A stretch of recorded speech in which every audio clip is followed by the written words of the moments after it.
una primera conferencia de un ciclo de al menos 3 conferencias. Digo al menos 3 porque pensaba que iban a ser 3, pero viendo la amplitud de los temas, pues es difícil hacer un resumen que tenga cierta calidad académica, porque claro, al final hay unos límites de tiempo y al final, bueno, pues tienes que hacer un resumen sin llegar a profundizar mucho en muchos aspectos que tienen que ver con las ideologías políticas. Entonces, en este ciclo voy a empezar por el socialismo y el comunismo, y lo que vamos a ver en esta conferencia vamos a irnos a los principios de los principios, al principio de los tiempos, de tanto del socialismo como del comunismo después, ver de dónde vienen las bases teóricas de esta ideología. Lógicamente nos centraremos también en la figura de Marx y de Engels, pero bueno, sobre todo más que en su figura personal, en la obra que ellos hicieron.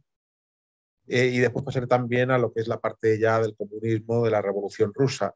Dentro de lo que es el comunismo me voy a centrar solamente en el papel de los 3 rusos, es decir, de Lenin, Stalin y Trotsky.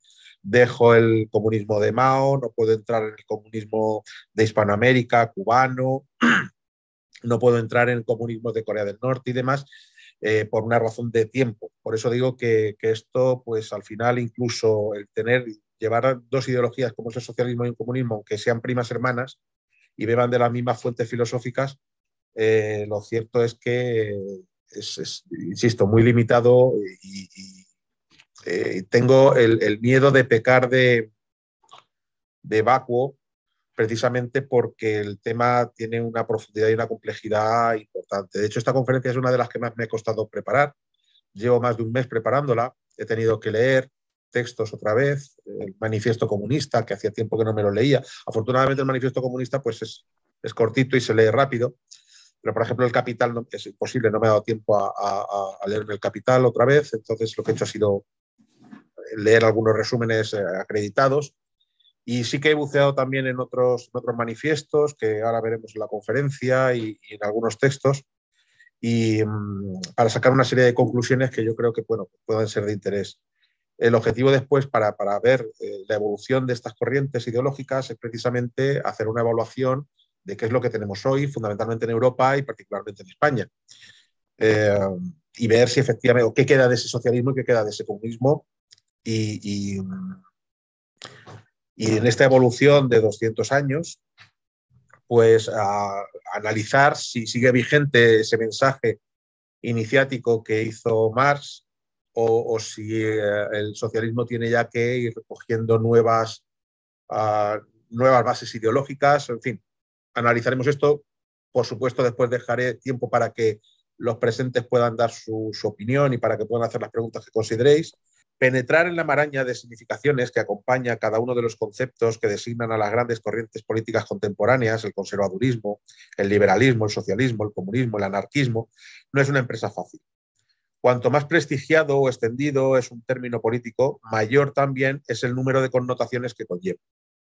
Lo primero que destaca al ocuparse del socialismo es el número y diversidad de sus contenidos.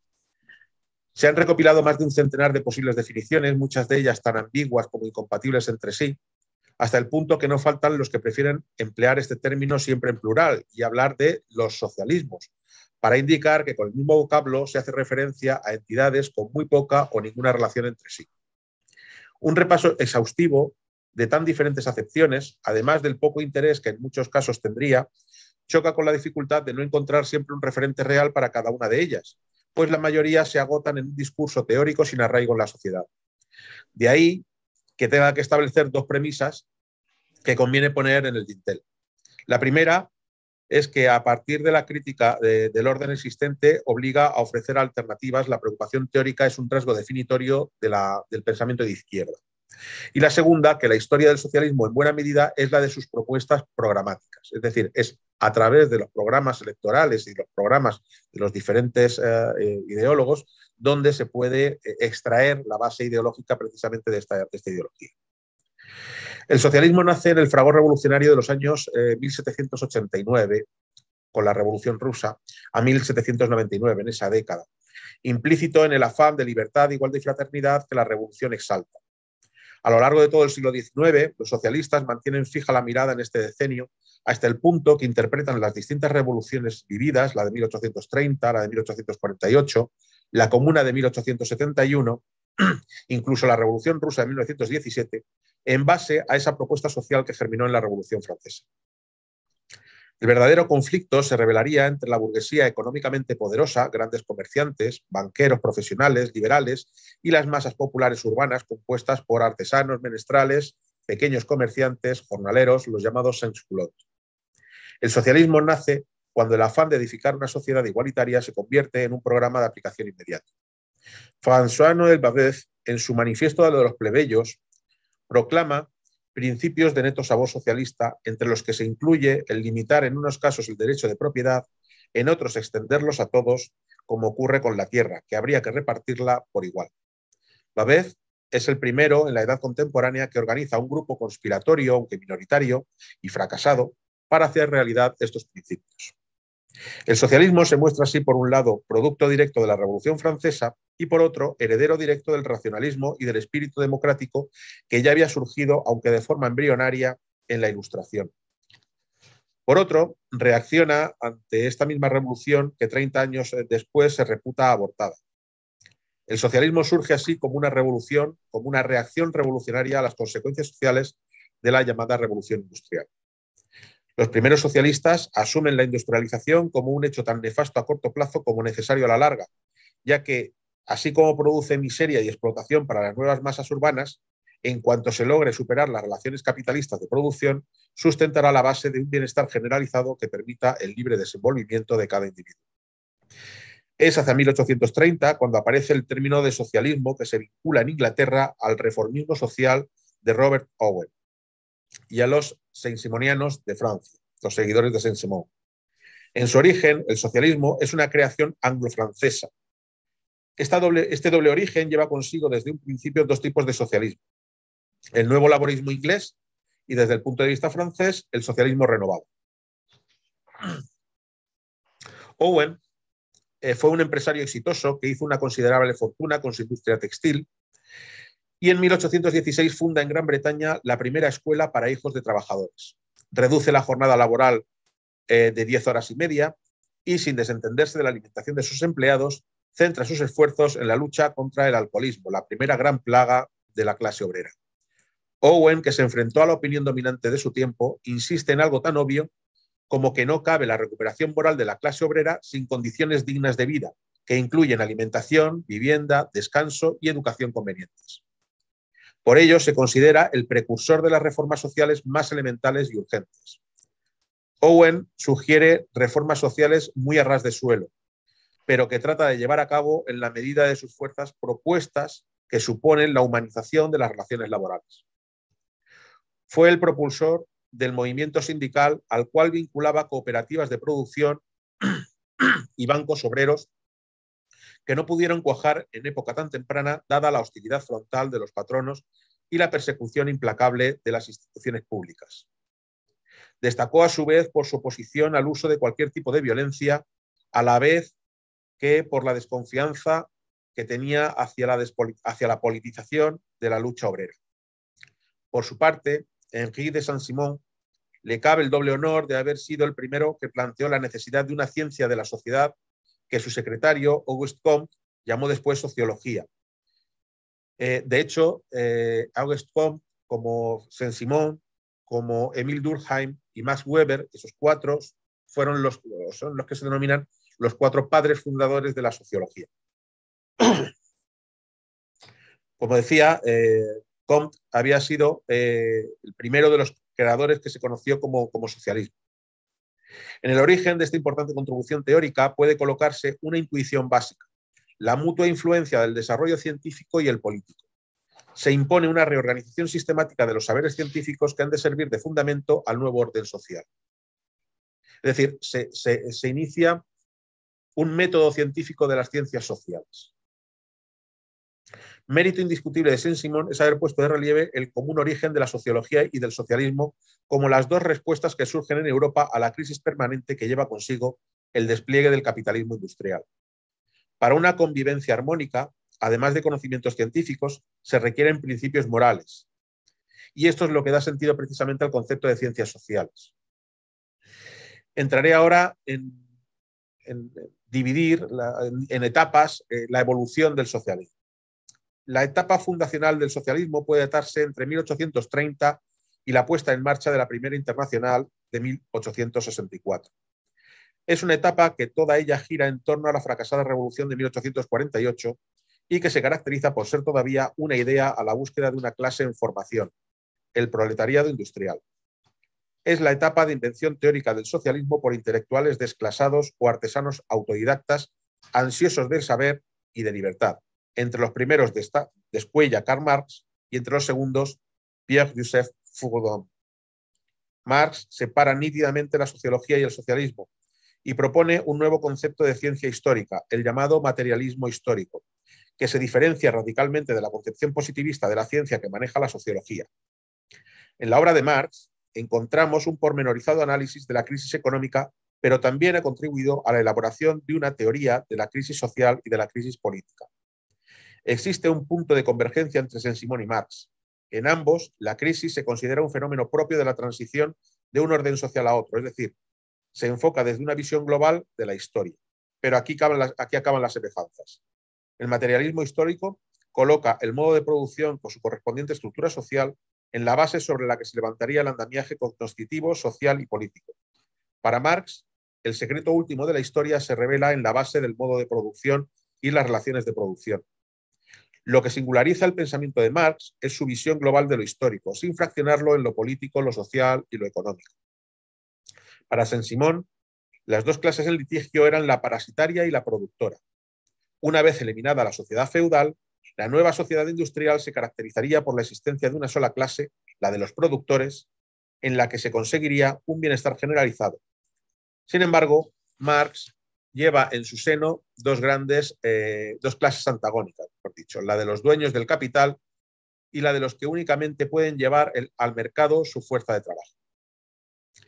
En el Manifiesto Comunista, que es un texto escrito por Marx y por Friedrich Engels, aproximadamente 1848 aproximadamente, se hace en él un diagnóstico social.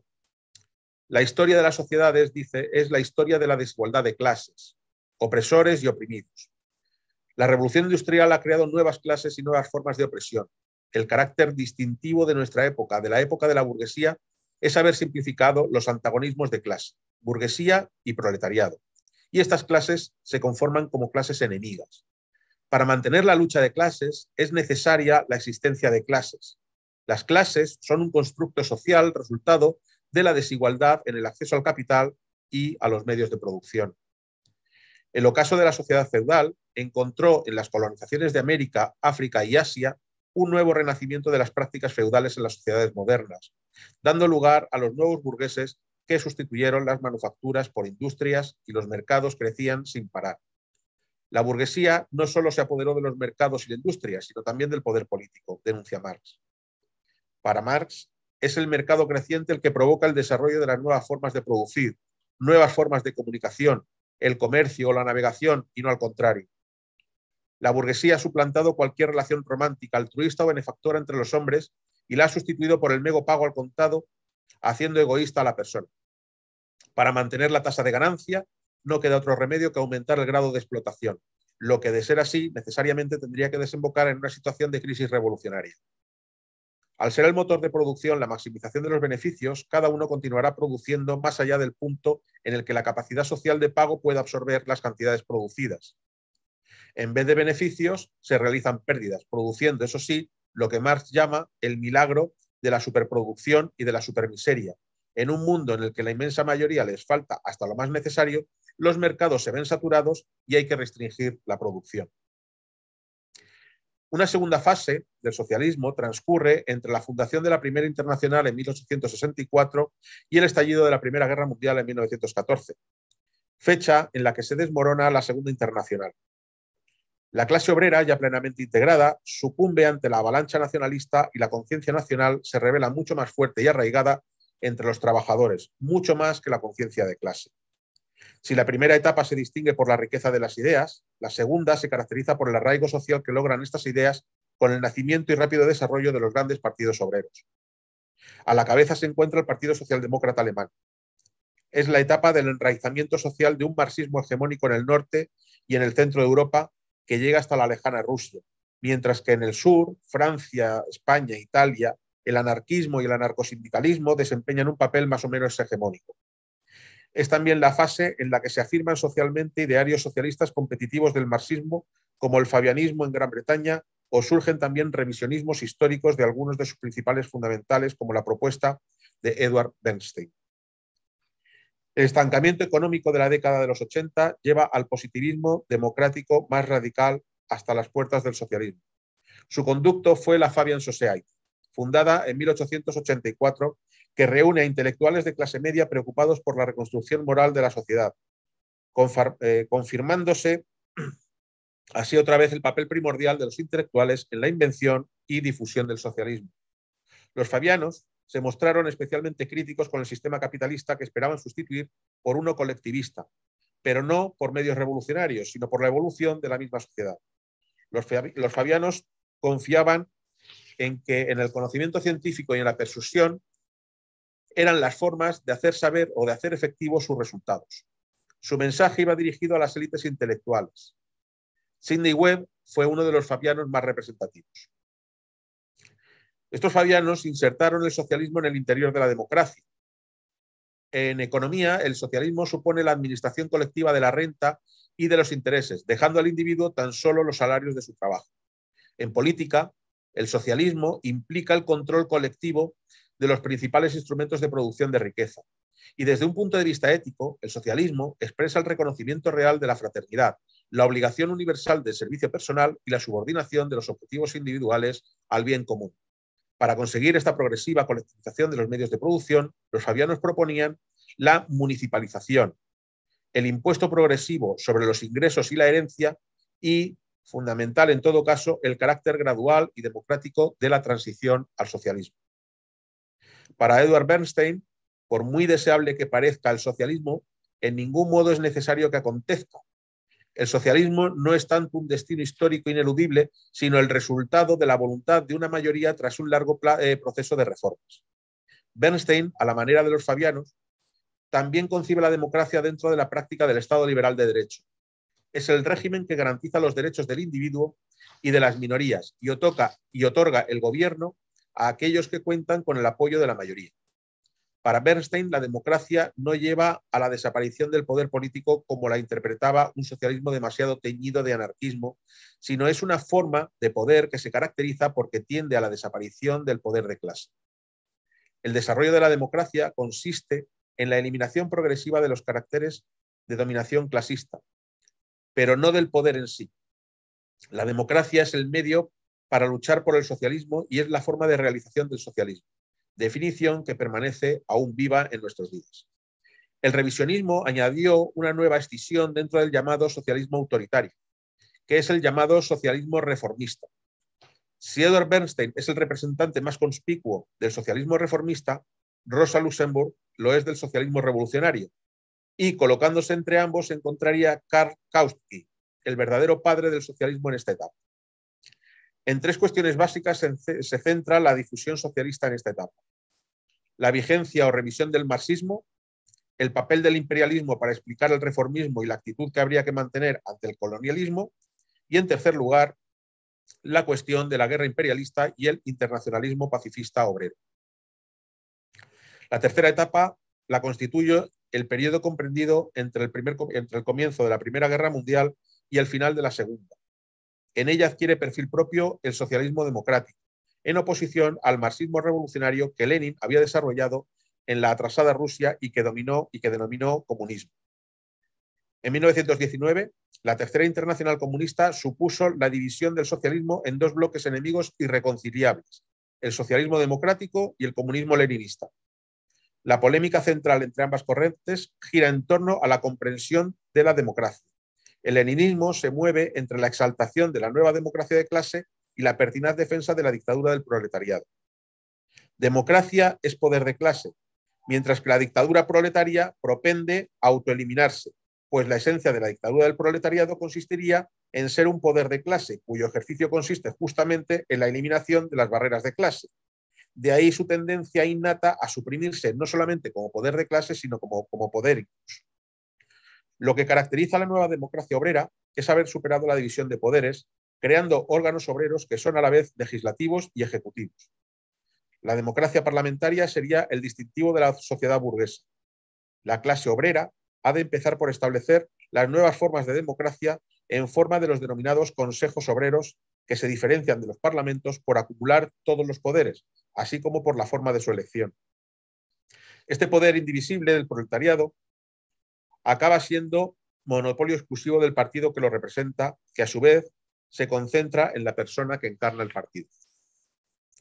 El socialismo democrático, en vez de desarrollar una concepción específica de la democracia, la identifica con lo que ha puesto en práctica el Estado liberal de derecho.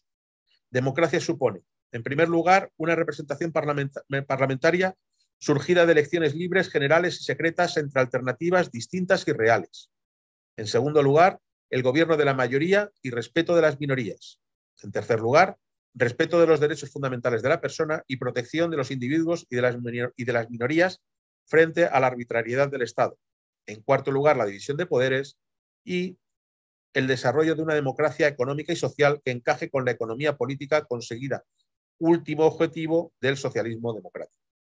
A partir de 1945 comienza una cuarta etapa que finaliza a comienzos de los años 90 con el desmoronamiento del bloque comunista. Con la derrota del fascismo, el socialismo rebrota en Europa occidental, mientras que en la oriental se implanta el comunismo. En una Europa dividida se radicaliza aún más si cabe la polarización entre el socialismo democrático y el comunismo leninista. El estalinismo ha congelado dogmáticamente el marxismo, mientras que el socialismo democrático se esfuerza por desprenderse de él, y en este caso el marxismo, que había sido la columna vertebral del socialismo, estaba a punto de desaparecer del movimiento obrero. A partir de 1945 cabe distinguir dos periodos en la evolución del socialismo. Uno de desmarxificación entre los 50 y los 60 y un segundo desde los 70 que dura hasta comienzos de los 80, en que un marxismo bastante superficial configura el socialismo del sur de Europa, el llamado socialismo mediterráneo. El proceso de desmarxificación de la socialdemocracia puede seguirse en dos documentos característicos de los años 50.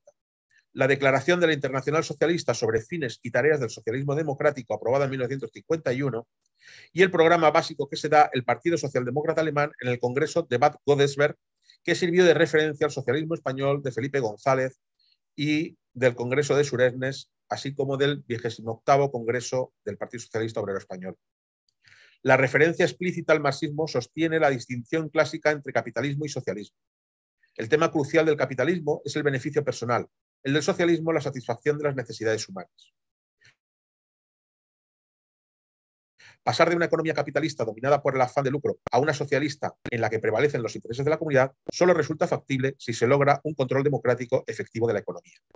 Se asume que la necesaria planificación se combine con la no menos necesaria descentralización económica. Además del Estado, las personas privadas, los sindicatos, las cooperativas, las asociaciones de consumidores deben participar como agentes económicos. La prioridad indiscutible de una política económica socialista es el pleno empleo y el único camino que conduce a este objetivo es la democracia. El socialismo queda así definido como el complemento social y económico del gobierno representativo. La ruptura con el marxismo conlleva el que también desaparezca la contraposición capitalismo-socialismo.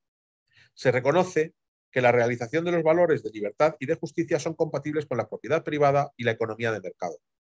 El papel de los socialistas se reduce a vigilar que la concentración empresarial no suprima la libre competencia, impedir los abusos del poder económico y favorecer el desarrollo económico y su justa distribución. El modelo liberal de democracia se considera consustancial con el socialismo. El socialismo no se concibe ya como una lucha por un orden distinto, igualitario y colectivista, sino una tarea constante de lucha por la libertad y la justicia.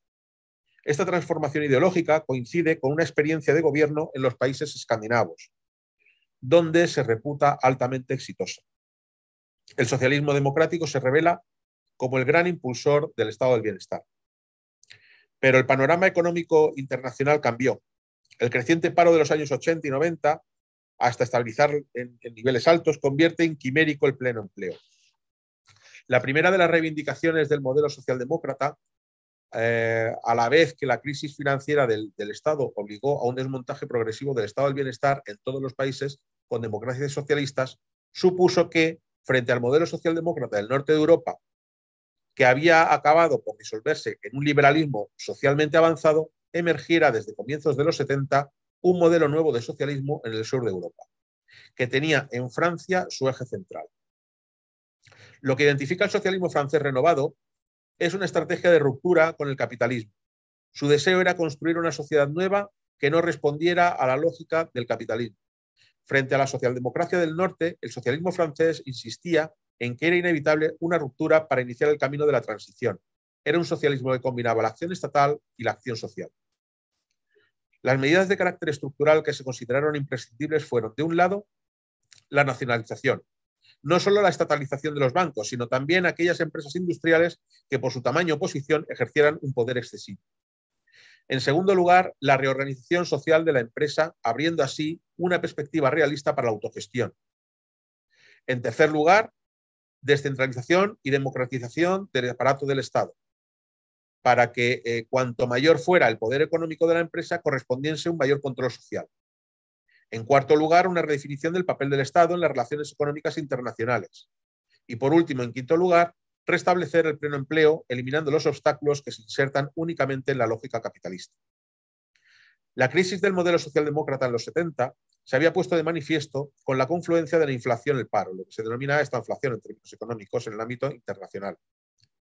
La solución británica a la crisis consistió en dar paso a un gobierno conservador ultraliberal que se encargó de desmontar el Estado laborista del bienestar, fue el de Margaret Thatcher. En Alemania, el gobierno de Helmut Schmidt, con tal de mantener una inflación baja, asumió el aumento de paro. En Austria y sobre todo en Suecia, con gobiernos socialdemócratas durante largos años, se intentó paliar la crisis negociando salarios y costes sociales con los sindicatos. La puesta en práctica de la ideología socialdemócrata puso en jaque al propio estado del bienestar, pues los costes asociados al desempleo arruinaban las cuentas públicas de los diferentes estados. Se desmontaban así los postulados keynesianos más beligerantes contra el capitalismo, lo que llevó a la ciudadanía de muchos países en la década de los 90, Reino Unido, Alemania, Francia, Austria, España, Italia, entre otros, a configurar gobiernos liberales e incluso ultraliberales, cuyo exponente más evidente fue el Tratado de Maastricht, que dibujó la estrategia económica a seguir por los diferentes Estados miembros de la Unión Europea y que aún sigue vigente y que tiene que ver con el control del gasto público, la política monetaria única, el crecimiento controlado o el control de la libre competencia, así como el abuso de poder por parte de los aparatos del Estado de cada país miembro, entre otras muchas. Esta revuelta ciudadana hizo repensar a los distintos partidos socialistas la manera de volver al poder, de seducir al electorado perdido. Se dieron cuenta de que las políticas económicas llevadas a cabo durante las décadas anteriores llevaron al fracaso al propio estado de bienestar. Por lo tanto, asumieron como propias determinadas políticas que pudieran servir de encaje entre la economía liberal y los postulados menos agresivos de la socialdemocracia. De esta manera se convirtieron en vigilantes para que las políticas liberales, incluso ultraliberales, no carcomieran los derechos de los trabajadores y se mejorara la brecha de desigualdad social en los diferentes países. Perdida la batalla económica, que había sido el corpus central de la ideología marxista y de su evolución, que fue la socialdemocracia, el socialismo necesitó abanderar nuevas batallas ideológicas. El pacifismo, el antimilitarismo, el ecologismo, el feminismo, de forma que recurrieron incluso a la generación de nuevos clivajes. El término clivaje es un término politológico que significa hendidura o escisión. Introdujeron como cortes en la sociedad que ni siquiera existían, pues determinadas luchas políticas eran panideológicas, eran transversales a todas las ideologías, pero que partidos de izquierda decidieron representar en genérico. Bien, esto en cuanto al socialismo. Ahora después entraré en lo que es el socialismo hoy en día. Primero quiero ver otra vez la evolución del comunismo para terminar pues hablando del socialismo y del comunismo en nuestros días y cómo podemos ver representadas estas ideologías en las políticas públicas que se están llevando a cabo tanto en Europa como en España. En cuanto al comunismo, como movimiento político dotado de una ideología propia, el comunismo tiene su acta de nacimiento el 8 de marzo de 1918 En el 7º Congreso del Partido Bolchevique, donde Lenin presenta la propuesta de revisión del programa y cambio de nombre del partido. Lenin opina que ha surgido una democracia como no ha existido otra, salvo en la Comuna de París. Ha comenzado a funcionar la democracia proletaria y con ello se abre el proceso de desaparición progresiva del Estado. La democracia burguesa es sustituida por una nueva democracia, la democracia que adelanta la vanguardia de las masas trabajadoras. Paralelamente surge la necesidad de marcar claramente las fronteras respecto a la socialdemocracia, hasta entonces un verdadero freno y obstáculo para el movimiento obrero revolucionario, en palabras del propio Lenin. Este apuntaba un tercer componente que distinguía a su partido y era la violencia. La perspectiva de convertir la revolución rusa en una revolución europea se desarrollará a lo largo de una serie de guerras y revoluciones, confrontaciones tanto internacionales como internas dentro de la propia Rusia. Según palabras textuales de Lenin, los marxistas no hemos olvidado nunca que la violencia acompañará inevitablemente a la bancarrota del capitalismo en toda su amplitud y al nacimiento de la sociedad socialista. He sacado un cuadro, aproximadamente cifras por país, de cuántos muertos ha supuesto la ideología comunista en los diferentes países. Debo decir, desde su creación, desde 1918, y debo decir que suman más de 100 millones los muertos declarados en los diferentes países donde ha habido regímenes comunistas. En China 82 millones, en la URSS más de 23 millones, en Corea del Norte 4,6 millones, Vietnam 3,8, Camboya 2,4, Afganistán 1,5, Yugoslavia 1,172, Alemania Oriental, Mozambique, Etiopía, Rumanía, Checoslovaquia, Venezuela, Polonia, Hungría, Angola, Colombia, Albania, Rodesia, Laos, Bulgaria, Cuba, Perú, Mongolia, Filipinas, Grecia, Nicaragua, España, con 4.176 muertos, Argentina, Yemen del Sur, Israel, Uruguay e incluso Alemania Occidental y Berlín Occidental con 35 muertos. En Estados Unidos, 10 muertos. Total, más de 120 millones de muertos, convirtiéndose en la ideología más mortífera en la historia de la humanidad, la más violenta y la menos democrática de las ideologías. Según cita la propia Unión Europea el 19 del 9 del año 21, que declara al comunismo al mismo nivel que el nazismo y obliga a los Estados miembros a que en los sistemas educativos de los países miembros se explique, en los programas educativos, que el nazismo y el comunismo son las dos ideologías más totalitarias de la historia de la humanidad. Volviendo a la historia del comunismo, Lenin reivindica el origen estrictamente marxista de su concepción de la dictadura del proletariado, tal y como se recoge en la obra de Marx, Críticas al programa de Gotha. Todas estas obras que estoy haciendo referencia han sido las que he tenido que consultar, o sea, no son citas de otros, sino esto es elaboración propia a raíz de las lecturas que he tenido de estos textos. Es su voluntad de efectuar una lectura revolucionaria de Marx. La elaboración teórica consistiría en buscar la adaptación de las ideas de Marx y Engels a la realidad rusa para así estar en condiciones de abordar la revolución en este país. El Estado que tenía ante sí Lenin al llegar al poder es una pura autocracia que en buena medida determina las relaciones sociales y no abre cauce alguno para el despliegue autónomo de los intereses ni para el reconocimiento de los derechos individuales. Nos encontramos en la Rusia zarista. Sus rasgos eran la asiaticidad, el despotismo y el atraso, y la prepotencia ilimitada. El proletariado debe recibir la conciencia revolucionaria desde un sujeto histórico, incontaminado por los males del zarismo, el Partido Socialdemócrata. La obra de Lenin, ¿Qué hacer?, de 1902, es el primer intento coherente de dar cuerpo a las ideas revolucionarias rusas y supone una especie de guía práctica de cómo acometer la empresa de instaurar el comunismo en Rusia. Este libro va dirigido contra el oportunismo en el movimiento socialdemócrata internacional y su variante rusa, el economismo, e hizo época en la historia del partido bolchevique y en la historia del comunismo internacional. Desempeñó un inmenso papel en la lucha por la creación de un partido marxista de nuevo tipo y echó sus cimientos ideológicos. En dicha obra se establece que son los intelectuales socialistas revolucionarios quienes han de inyectar literalmente en las organizaciones de clase, más que una acción política, una acción militar. El tema de la organización es central en este texto. Debe ser un núcleo poco numeroso de dirigentes profesionalizados los que desde la clandestinidad ejerzan de vanguardia de las masas. Aspirar a la democracia interna es imposible dadas las condiciones en las que tiene lugar la lucha política en Rusia. Es el principio del centralismo, de la prioridad necesaria del burocratismo sobre el democratismo. que se desarrolla en la obra Un paso adelante, dos pasos atrás, de 1904.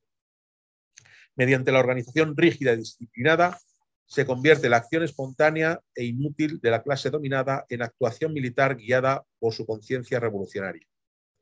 Otro elemento clave que despunta en Quehacer es la ambivalencia en la relación entre el futuro Partido Comunista y la democracia. La socialdemocracia debe insertarse en el frente democrático para acabar con la autocracia. Una vez logrado esto, el papel histórico consiste en desencadenar la revolución socialista. Este es el tema central de la obra Dos tácticas de la socialdemocracia en la revolución democrática, redactado durante los meses centrales de 1905, y que es capital para entender la peculiar actitud que observarán los partidos comunistas de cara a la democracia política. El leitmotiv de la obra es la conjugación entre dos propuestas aparentemente enfrentadas. De un lado, la necesaria participación del proletariado en el proceso político, mejor si es revolucionario, que desemboca en la democracia, y por otro, la exigencia de no detenerse en este objetivo transitorio, sino de buscar inmediatamente su superación. En pos de la revolución socialista, los socialdemócratas deberán ser los más demócratas, hasta alcanzar la fase democrática de la revolución y posteriormente la destrucción de la democracia. Lenin plantea que el contenido de todo régimen político es la expresión de una clase por otra. El proletariado debe llevar a término la revolución democrática, atrayéndose a las masas del campesinado para aplastar por la fuerza la resistencia de la autocracia y contrarrestar la inestabilidad de la burguesía. Era difícil proponer como meta una nueva dictadura, sin más, pues de eso se trataba. De aquí que el objetivo apuntado sea la reivindicación del Estado comunal, supuestamente apoyado por la experiencia parisina de 1871. Lenin ha de resolver su inequívoca opción política, la dictadura del proletariado, y el objetivo tantas veces declarado de derribar la autocracia en Rusia. Por ello busca apoyo en las citas de Marx y de Engels para justificar su postura de que la esencia de todo Estado reside en la fuerza de represión que ejerce la clase oprimida. De ahí el salto a lo que llamaríamos una utopía instrumental, cuyos miembros son la mitificación de una comuna de París, mientras que la idea de democracia proletaria para él es un simple agente de legitimación ideológica. Lenin insiste en que el proletariado no debe limitarse a la conquista del Estado, sino que debe transformarlo, despojándolo de sus aspectos opresivos. Sería una democracia directa, sin división de poderes, con miembros revocables en todo momento al modo de los soviets y con un proceso inmediato de aprendizaje en la administración para los trabajadores. La idea del ejercicio de poder como aplastamiento del adversario no le abandonará en lo sucesivo, al mismo tiempo que se intensifica la descalificación de la democracia. Cuando en 1919 Lenin puso en marcha la Internacional Comunista como instrumento para lanzar el proceso revolucionario a escala mundial, la democracia se convierte en el principal oponente teórico. En el primer congreso, las tesis sobre la democracia acentúan la condena de la democracia pura. Solo cabe la opción entre las dictaduras, la del proletariado o la de la burguesía. La verdadera democracia es la soviética, siendo su cometido el aplastamiento por la violencia de la resistencia que ofrecen los explotadores. Una vez ocupado el poder en Rusia y bajo la apariencia soviética, el Partido Comunista ejercía en régimen de monopolio la dictadura del proletariado, un régimen de terror orientado a la expropiación de las antiguas clases dominantes y a su represión implacable. El proceso revolucionario no era más que una expansión comunista a escala mundial, cuyo instrumento sería la Internacional Comunista, la llamada Comintern, convertido en el Partido Mundial de la Revolución. El espejismo de la democracia proletaria reaparece al consolidarse el poder comunista después de la Guerra Civil. En sus últimos años, Lenin acomete la difícil tarea de buscar remedio a los males creados por el comunismo de guerra, insistiendo una y otra vez en la necesidad de rehacer los vínculos entre el Estado y la sociedad, entre el partido y el proletariado, entre este y el campesinado. La rectificación consiste en el intento de construir el socialismo con el campesinado. El último Lenin probablemente concebía la transición al comunismo como una larga serie de transformaciones graduales en el marco de una economía ampliamente socializada. Lenin dejaba como legado una dictadura del Partido Comunista encubierta bajo el rótulo de dictadura del proletariado, así como una economía socializada y un sistema de poder con una excepcional capacidad represiva, pero no como un verdadero sistema político. El partido no era un centro de elaboración político, sino una organización piramidal, fundida con el Estado a la hora de tomar decisiones. El siguiente La siguiente persona que es necesario analizar en la teoría del comunismo pues es Joseph Stalin. Las recientes investigaciones han acortado la distancia entre Lenin y Stalin, si bien sin llegar a establecer entre ambos una continuidad absoluta, es en el campo del terror donde se han aproximado más ambas figuras. Stalin es hasta aquí un fiel leninista, introduciendo una obsesiva voluntad de persecución y vigilancia contra los llamados enemigos del pueblo en el seno del propio movimiento comunista. Stalin contaba para imponerse con su presencia en el puesto clave de secretario general del Partido Comunista, lo que le otorgaba la posibilidad de poner en marcha el flujo circular del que habla el investigador Robert Daniels, colocando a sus hombres de confianza en los puestos clave de la organización. Aportaba al mismo tiempo una salida conservadora y revolucionaria a la encrucijada en la que se hallaba el proceso pre-post-revolucionario al morir Lenin. La autocrítica expresada por este en sus últimos escritos sugería una revisión en profundidad de aspectos capitales del sistema soviético. La gestión económica era ineficaz, el Estado reproducía los vicios de su antecedente zarista, fallaba la articulación del partido con la sociedad y en su vértice las cosas iban aún peor. Como se puede leer en las lecciones de octubre de 1924, Trotsky lanzaba una advertencia contra el conservadurismo de organización y proponía un relanzamiento internacional del proceso revolucionario. Frente a tales preocupaciones y riesgos, Stalin proclamaba que la revolución estaba ya consolidada y que además era perfectamente realizable el socialismo en un solo país. Stalin reclamará ser siempre el sucesor de Lenin, pero la organización de los respectivos discursos tiene bien poco en común con él. Lenin exhibe habitualmente un discurso polémico muy agresivo que trata de sustentar en un análisis cargado de citas y de referencias. En cambio, Stalin parte de unos postulados de los que deduce unas conclusiones muy simples a modo de evidencias con las que contrasta los planteamientos simplificados del adversario, reducido a pura negatividad y por consiguiente merecedor de una etiqueta embellecedora. A juicio de Stalin, Trotsky no entiende nada de Lenin. De hecho, en la obra El Camino de octubre de 1924, cita a Stalin. Primero, el camarada Trotsky no siente la potencia interior de nuestra revolución. Segundo, no comprende la importancia inestimable del apoyo moral aportado a nuestra revolución por los obreros de Occidente y los campesinos de Oriente. Tercero, no percibe el mal interior que corroe al imperialismo.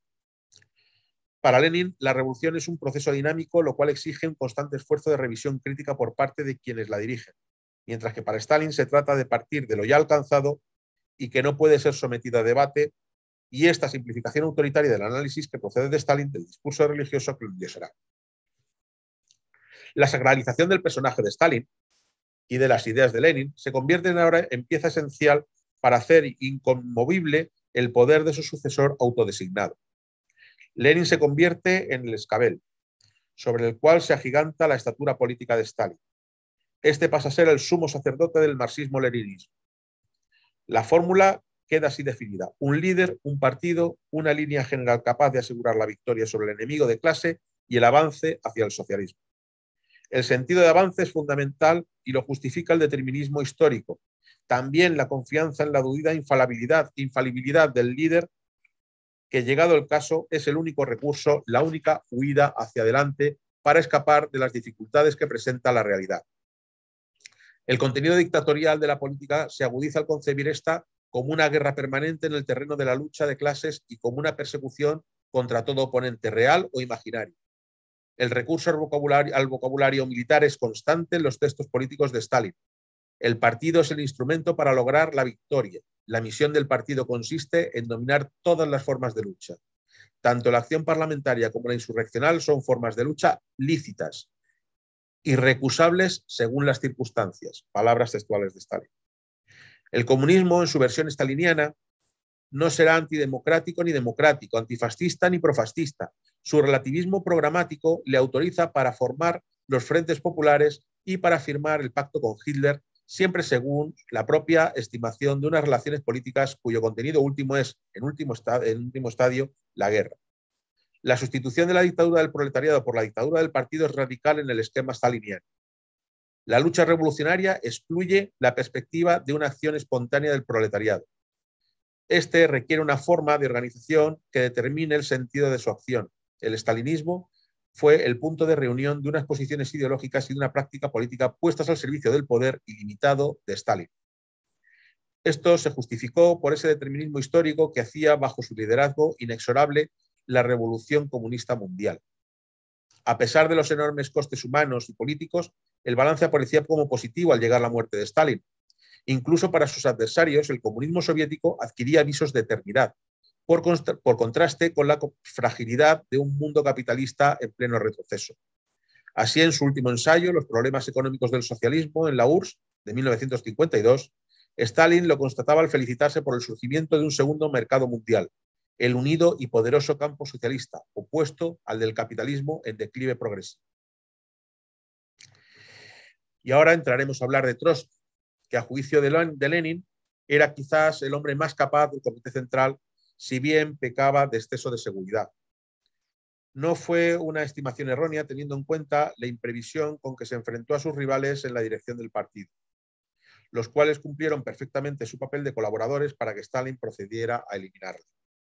La obra de Trotsky presenta dos vertientes, una de crítica en profundidad de los elementos degenerativos, tanto sobre la concepción del partido de Lenin como más tarde sobre la deformación burocrática que suponía el stalinismo, mientras que la otra vertiente, la constructiva, tiene por núcleo la teoría de la revolución permanente y da lugar a un estilo de pensamiento propio del comunismo de izquierda. Trotsky desarrolla la crítica de la visión del partido leninista en el folleto Nuestras tareas políticas de 1904. Cuando digo folleto es porque, aunque parece que he leído muchos libros, no son libros, realmente son folletines que escribían tanto Lenin como Trotsky como Stalin. Son folletos de 15, 20, 25 páginas. El manifiesto comunista son 23 páginas. Por eso algunas veces utilizo el término folleto. Al hacer a los militantes ejecutar tareas parcelarias al modo de la división del trabajo en una fábrica, cada uno de ellos perdía inevitablemente toda relación con la política global del partido, quedando esta reservada para una minoría que monopoliza el conocimiento y la decisión. No sería un partido sino una manufactura socialdemócrata. La discusión interna es suprimida y la vida política es transferida por encima de la organización. El resultado final del enfoque de Lenin es lo que Trotsky denomina la sustitución política o sustitucionismo, al sustraer toda vitalidad política a la organización. El partido reemplaza al planetario proletariado en cuyo nombre dice hablar, y la escala de sustituciones se prolonga hasta culminar en una dictadura de tipo jacobino. No caben para Trotsky jacobinismo y socialdemocracia. El planteamiento de Lenin no llevaría a una preparación del proletariado para acceder al poder, sino a la fabricación de un aparato de poder. El resultado no será la dictadura del proletariado, sino sobre el proletariado. Trotsky suscribe el pronóstico de la futura desaparición del Estado en cuanto comuna de producción y consumo. Pero, entre tanto, la vida del socialismo pasa por la tensión más alta de estalinización, la militarización del trabajo y el gobierno más despiadado que pueda existir, un gobierno que abarca imperiosamente la vida de todos los ciudadanos. Es al iniciarse la lucha interna en 1923 cuando Trotsky enlazó otra vez con las críticas iniciales sobre la sustitución del protagonismo del partido, ahora contra la sobreestimación del aparato dirigente de la burocracia y el funcionalismo. En palabras del propio Trotsky, la democracia y el centralismo son las dos caras de la organización del partido. Trotsky censura a la burocracia porque ésta sofoca la iniciativa y bloquea la formación de los militantes. La crítica contra la burocracia se vincula a la reivindicación por Trotsky de la revolución permanente, de la industrialización a ultranza de la economía soviética frente a la estandarización que supone la estrategia basada en el socialismo en un solo país. Es la faceta crítica la que constituye el aspecto de mayor lucidez en las obras de Trotsky. La crítica al sistema staliniano lo sistematiza Trotsky en su escrito La revolución traicionada de 1936. En ella afirma que la burguesía dirigente es el concepto central por corresponderle la responsabilidad del proceso degenerativo que registra bajo Stalin la revolución soviética. El signo más visible de esa preeminencia es la penuria en un abastecimiento racionado que fortalece los mecanismos represivos y sanciona la división en el consumo entre la masa del pueblo y una minoría de privilegiados. Trotsky reivindica la posición de Lenin en 1917, favorable a acentuar a toda costa la presión revolucionaria sin descanso. Pero lo que propone a escala internacional para los diferentes partidos comunistas, una vez bolchevizados, es que sigan el ejemplo ruso de la toma del poder.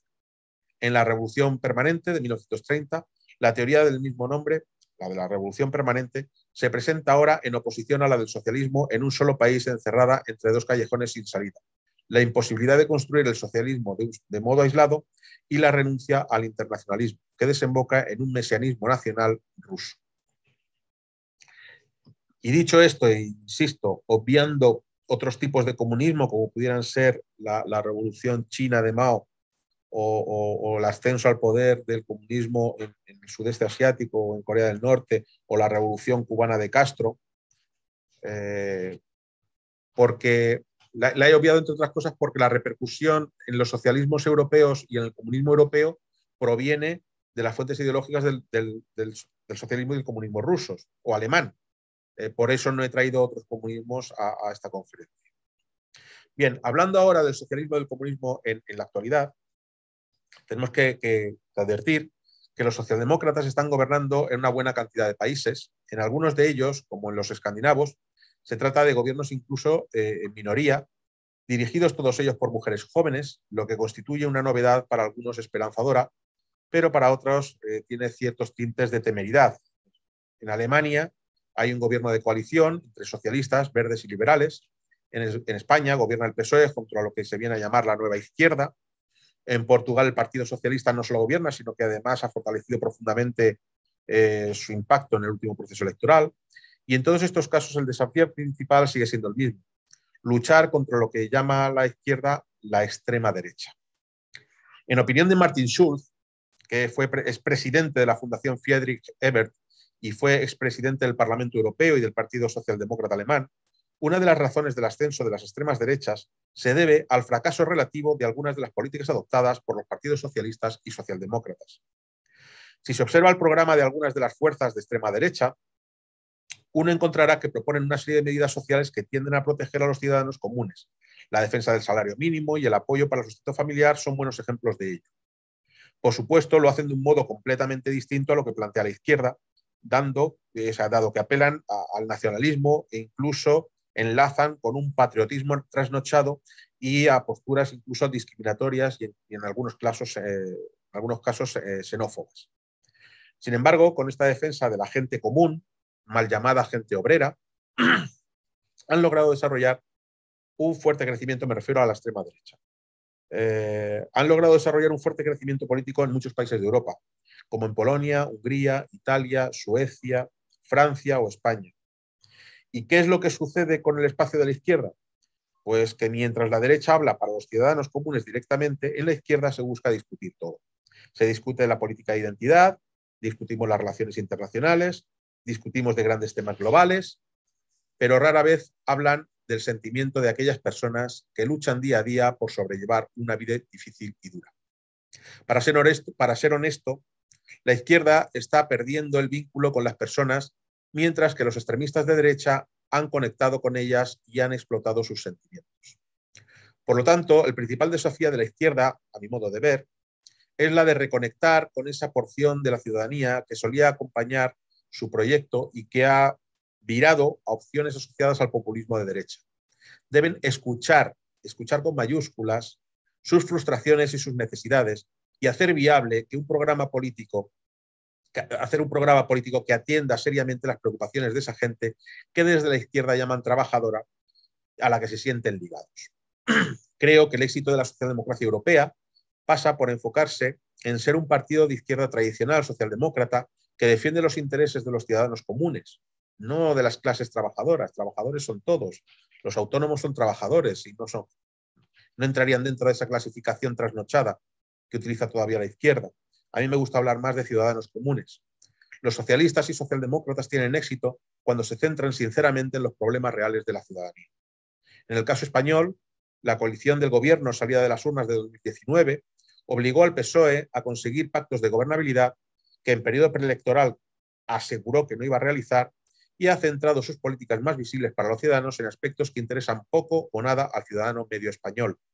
La exhumación de Franco, el intento de control de las principales instituciones del Estado, como el INE, la Abogacía del Estado, el CIR, Radio Televisión Española, Indra, el Tribunal Constitucional, el Consejo General del Poder Judicial, las cesiones al separatismo catalán y vasco, que en esta legislatura han sobrepasado los límites que nunca el PSOE habría previsto ni nunca había anunciado. Esta coalición, junto con el otro partido de izquierda y de corte marxista, se ha empeñado en que la agenda política gire en torno a colectivos muy concretos, el colectivo LGTBI, los animalistas, las mujeres maltratadas. El apoyo ciudadano a estos partidos, a pesar de lo que dice el CIS, ha descendido en España, sobre todo porque la izquierda ha desconectado con una parte muy importante de su electorado tradicional. Esto se explica por la propia acción del gobierno. Esta acción se ha llevado a cabo a través de la confrontación permanente. Defender a una mujer atacando al hombre, defender al homosexual atacando al heterosexual, defender al animal atacando a las tradiciones o a ciertos colectivos como cazadores, ganadores o criadores, defender derechos lingüísticos en algunas regiones de España es atacando el uso del español, defender la sanidad o la educación pública atacando la educación y la sanidad privada. Todas estas batallas de desigualdad que la izquierda quiere librar las combate a través de la confrontación, incluso contra los mismos colectivos que pretende ayudar. Así, solo las mujeres de izquierda son feministas. Solo los homosexuales serán protegidos por la izquierda. El planeta Tierra será defendido solamente por la izquierda. Todos estos mantras provocan que muchas mujeres que ven atacados a sus maridos, a sus padres, a sus hijos, no se vean representados por estos partidos, aunque su posicionamiento ideológico sea socialista. Y llévese este presupuesto al resto de colectivos, no solamente el de las mujeres. La huida parcial de votos de estos partidos va directamente a los partidos de derecha nacionalista por reacción a las provocaciones de la izquierda, pues ven en estos partidos el contrapeso a estas provocaciones, y son partidos que provocan de igual forma, pero en sentido contrario. La izquierda española y europea no debería centrar su acción política simplemente en generar divisiones, posicionarse en una de esas divisiones y atacar a los que no se posicionan junto a ellos para reclamar después que no haya conflicto político, conflicto que iniciaron ellos mismos. La política económica de la izquierda pasa por dos elementos prácticamente únicos: el incremento del gasto público y el aumento de la presión fiscal. Poco o nada se hace para paliar los efectos del incremento los incrementos de la inflación y por consiguiente el incremento de los tipos de interés, políticas de previsión económica, materia social, pues podríamos hablar de políticas de integración, de conciliación laboral, de paro juvenil, de I+D. En el campo de las relaciones internacionales, pues el caso del Sáhara, el papel que juega el papel que juega España en Europa, en Hispanoamérica, incluso las relaciones internacionales con países, digamos, fuera de la Unión Europea, relaciones transnacionales, políticas de seguridad, tanto personal como jurídica. Es decir, el PSOE no se está centrando en los problemas reales de la gente común, y ello provoca, de un lado, el incremento de votos a partidos más radicales o populistas, y de otro, que se deje de prestar atención a materias básicas como la economía, la sociedad, la educación, las relaciones internacionales, etc. Con ello, lo que quiero, y como conclusión y como resumen, lo que me gustaría, y además no es una opinión solamente mía, es una opinión compartida con dirigentes socialistas europeos, es que el Partido Socialista necesita, para recuperar su capacidad de impacto y de influencia en la política nacional e internacional, necesita reconectar con su bolsa de electorado, sin acometer batallas que son de todos. Es decir, la lucha del planeta es una lucha de todos los estados y de todos los gobiernos, sean del signo que sean. El luchar por las mujeres o por los derechos de las mujeres es una lucha de todos los partidos. Y otra cosa distinta pues, podrá ser qué medidas se llevan a cabo para acometer estas luchas o para paliar estas desigualdades. Y desde luego, ahí es donde están las diferentes opciones políticas. Por eso ahora mismo el principal enemigo de la izquierda no es precisamente lo que se viene a llamar la derecha conservadora o la derecha liberal, sino precisamente los populismos de extrema derecha. Es allí donde se están yendo los votos. Es decir, la falta de votos del PSOE no se está yendo al PSOE, es que se están yendo a Vox. Vox se está nutriendo de votos del PP, pero también de votos del PSOE. Y también hay votos del PSOE que se están yendo a la nueva izquierda o a partidos de extrema izquierda. ¿Por qué? Porque de esta manera se polariza la sociedad de tal forma que se buscan contrapesos. De tal manera que al final el Partido Socialista, como partido reformista, federal, que su esencia, de hecho es así como se definen en su propia esencia, como definición de partido, está publicado en su propia web si alguien la quiere consultar, pues está perdiendo su esencia por intentar coger banderas que son de todos y, por otro lado, dejar unas banderas que también son de todos, como podría ser, no voy a decir la bandera española, sino lo que es España como patria.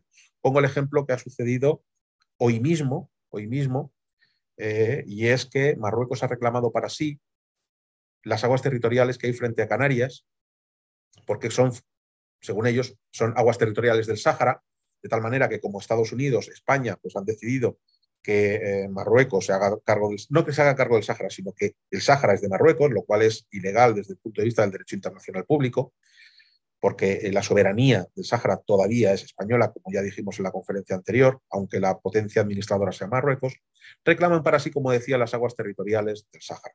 ¿Qué ocurre? Que en esas aguas territoriales se han descubierto bolsas de gas natural, que era realmente lo que se estaba pergeñando desde hace ya casi 2 años, casi 1 año y medio. Un acuerdo que firmó Marruecos con Israel, ahora es Israel, la empresa israelí, la que va a hacer las extracciones de gas natural en aguas territoriales del Sáhara.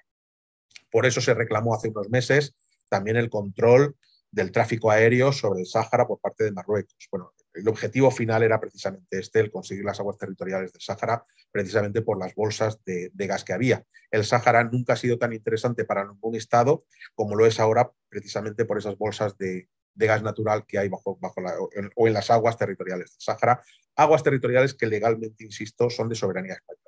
Bien, pues España ha cedido directamente esa soberanía, no quiere saber nada de esas bolsas de gas, no quiere saber nada de conflictos con Marruecos, no quiere saber. Entonces, esas son cuestiones que el PSOE no puede dejar de lado. Sí que es verdad que estamos hablando de relaciones internacionales, que posiblemente el aspecto de la ciencia política que menos información o de la que menos información tiene el electorado medio, pero al final no dejan de ser noticias que salen en prensa, que salen en televisión y que a una persona como español, sea del partido que sea y de la ideología que sea, dice, bueno, ¿y esto por qué no se defiende? ¿Por qué no defendemos lo nuestro? O sea, por un lado estamos hablando de los precios de la energía y por otro lado estamos dejando que recursos naturales que son españoles pues sean explotados por otros países para que después esos países nos la vendan a nosotros cuando son nuestros. Es decir, son incongruencias que no tienen mucho sentido. Bien, hasta aquí la intervención. Quiero dejar tiempo también para que los demás podáis hablar, podáis expresar vuestras opiniones acerca del socialismo, el comunismo, como lo veis ahora en día, como la evolución histórica que he comentado. Insisto, esta vez, más que referencias a autores, me habéis oído muchas referencias a libros, mejor dicho, a tratados o a escritos. Por lo tanto, casi toda la producción ha sido mía, o sea, no ha habido referencias a externos, salvo alguna referencia a Martin Schulz o algún investigador como Robert Daniels. Prácticamente todo ha sido mío, con lo cual lo bueno y lo malo que haya dicho hoy, o los errores o los aciertos, son cosa mía y por tanto no puedo hablar por boca de nadie, sino simplemente por boca mía. Por tanto, ahora abro micrófonos para que el que quiera, si lo puedes moderar tú, pues que cada uno pueda hablar libremente sobre lo que considero